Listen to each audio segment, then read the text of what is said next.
Dari Abdullah ibnu Zubair yang diridai oleh Allah Subhanahu wa taala kepadanya, Rasulullah sallallahu alaihi wasallam bersabda, barang siapa yang menjadikan surah Yasin wasilah atau perantara untuk mencapai hajatnya, maka Allah Subhanahu wa taala akan memenuhi hajat-hajatnya itu.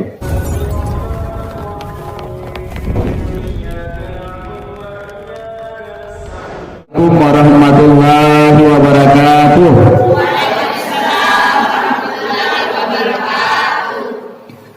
Alhamdulillahirabbil alamin bi nikmatihi tatimmus shalihat. Alhamdulillahirabbil alamin nahmaduhu wa nashkuruhu wa nasta'inuhu wa na'udzu billahi min shururi anfusina wa min sayyiati a'malina, may yahdihillahu fala mudilla lahu wa may yudlilhu fala hadiya lahu.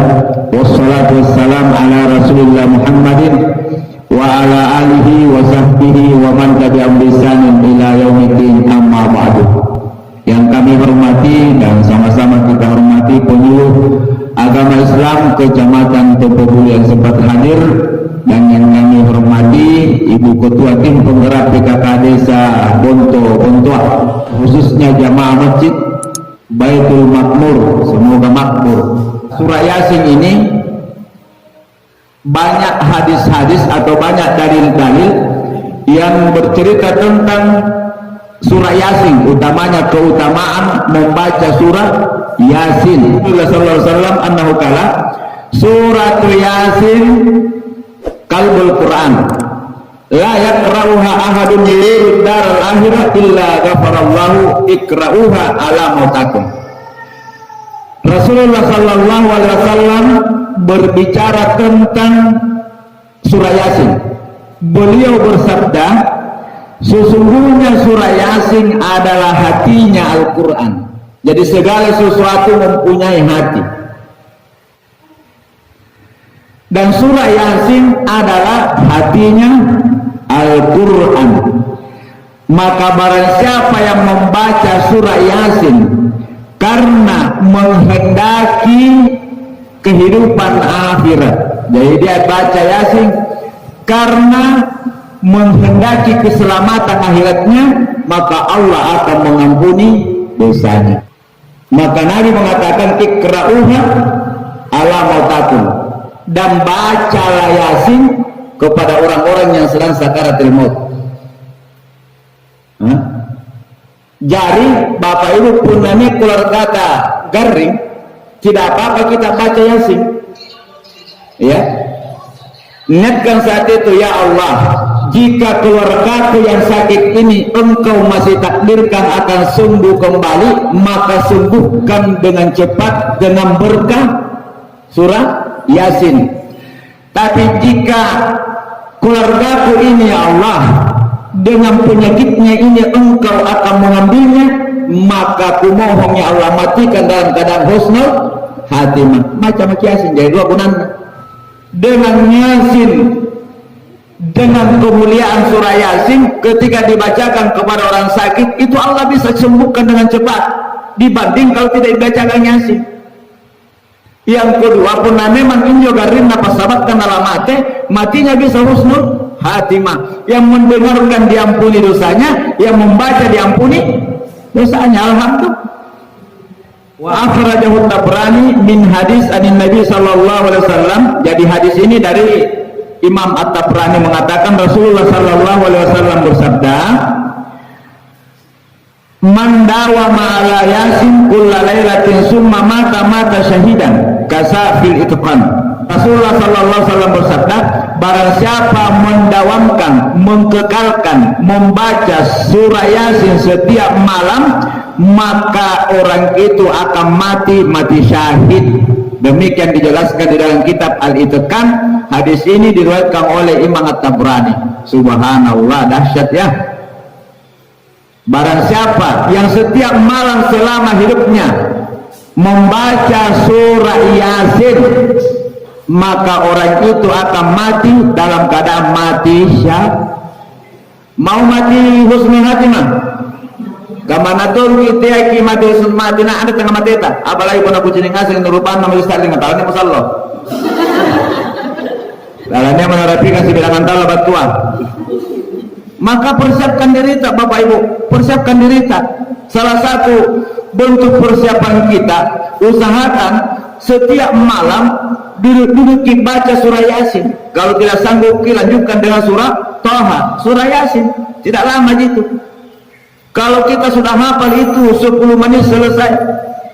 Kalau setengah lancar, insya Allah setengah jam. Kalau tidak lancar, setengah bulan. Allah, keempat ini dahsyat juga ini. Ya, coba kita dengarkan dengan hati, dengarkan dengan iman ini hadis luar biasa ini. Wa akhrajal Bukhari fi adabi an Ibni Umar anin Nabi sallallahu alaihi wasallam annahu qala man qara'a surat Yasin fi lailatin asbaha maghfuran lahu kasafil jami'is saghir. Hadis ini dikeluarkan oleh Imam Al-Bukhari dalam kitab adab dari Ibnu Umar radhiyallahu anhuma yang diridai oleh Allah Subhanahu wa taala atasnya dari Rasulullah sallallahu alaihi wasallam. Rasulullah sallallahu alaihi wasallam bersabda, barang siapa membaca surah Yasin di malam hari, maka Allah menghapus dosa-dosanya pada waktu pagi. Jadi mana tunggal bang ini ya? Memang bisa. Ya, kecuali pun Nabi bermimpi mau mati syahid dan di atasnya itu, ya jangan biarkan 24 jam ini kecuali kita baca surah Yasin. Kalau hadis ini dari Ibnu Umar, Rasulullah sallallahu alaihi wasallam bersabda, barang siapa membaca surah Yasin di malam hari, maka terampuni dosanya di pagi hari. Mau terampuni dosa tak? Begitu kita bangun, kita sudah diampuni dosa tak mau? Baca Yasin. Karena kita nggak paham itu paham. Bapak Ibu dimuliakan Allah Subhanahu wa taala, tadi sudah disampaikan, sudah kita bahas bahwa bacalah kepada orang yang sedang sakit, utamanya yang sedang sakaratil, diambang pintu kehidupan dan kematian. Wa ayyuma muslim quri'a indahu iza nazala bihil malakul mauti Yasin nazala bikulli harfin asyara amlak yakumuna baina yadayhi sufufan yusalluna alaihi wa yastaghfiruna lahu wa yashhaduna gaslahu wa yattabi'una janazatahu wa yusalluna alaihi wa yashhaduna dufnahu. Subhanallah. Siapapun muslim yang dibacakan surah Yasin ketika malaikat maut datang, nah berarti malaikat maut sementara bersiap-siap akan mencabut roh orang Islam ini, maka dalam setiap huruf akan hadir 10 malaikat. Malaikat-malaikat Allah Subhanahu wa taala ini akan berdiri di sekelilingnya orang yang sedang sakaratul maut, menghadapi sakit dan perihnya, roh akan berpisah dari tubuhnya.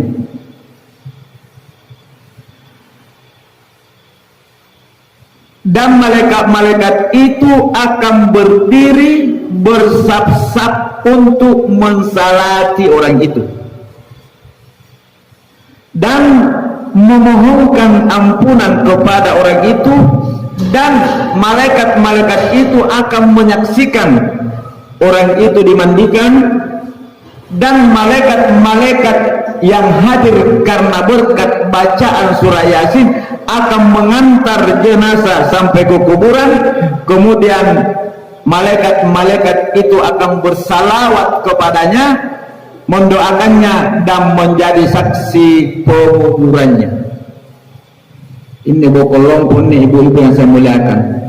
Kanam wa an Yahya ibnu Katsir qala ballagana annahu man qara'a Yasin hina yusbiha lam yazal fi farhin hatta yumsi wa man qara'a hina yumsi lam yazal fi farhin hatta yusbiha.